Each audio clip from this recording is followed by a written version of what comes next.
Oral questions. Question orale. The honourable member for Halifax.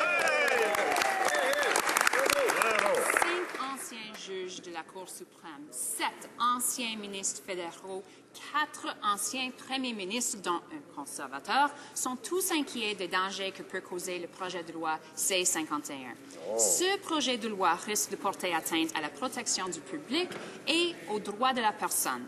Il manque un mécanisme efficace de surveillance du SIRC. Pourquoi le ministre et le chef de libéraux, n'écoute-t-il pas ces sages conseils? Tout à fait, bravo.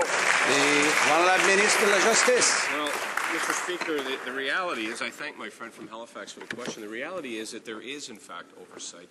There's already oversight with SIRC. This bill is also very cognizant of the fact that judicial oversight is necessary for the acting upon some of the intelligence that will be gathered by our security agencies. There is oversight with respect to the bill itself as it makes its way through the parliamentary process.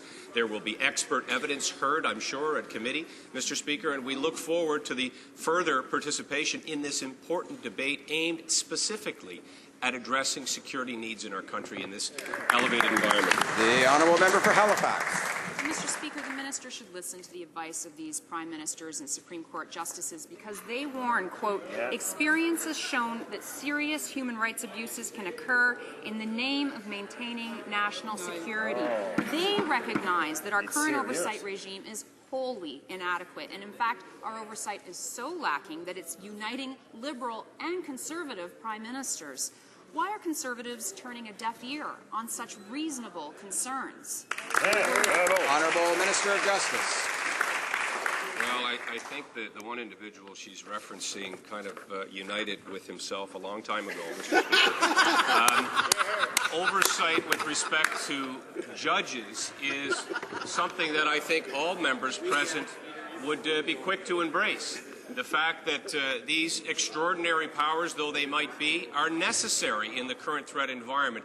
And that judicial oversight which comes at the front end of the process, Mr. Speaker, as opposed to what is being suggested by members opposite, which would be political oversight after the fact, we think is preferable.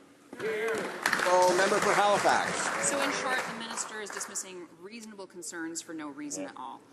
Well, Mr. Speaker, no one should face profiling or live under a cloud of suspicion because of their faith. Yet the Prime Minister and the Conservatives have repeatedly targeted Muslims. They're creating anger and they're feeding division. In contrast, American President Barack Obama is reaching out to Muslims. He's looking to them as partners in the fight against radicalization.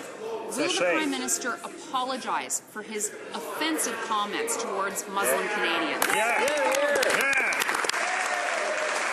The Honourable Minister of Justice. Well, Mr. Speaker, that is so completely untrue and completely offensive and completely far off base when it comes to what we are attempting to do as a government through this legislation to enhance safety, protection and security for all Canadians, Mr. Speaker. Security does not discriminate. We are attempting to elevate the security of our country from a very real and evolving threat. The member opposite decides throughout this debate to somehow scare police about what the security forces are doing rather than what the terrorists are posing as a threat to our country.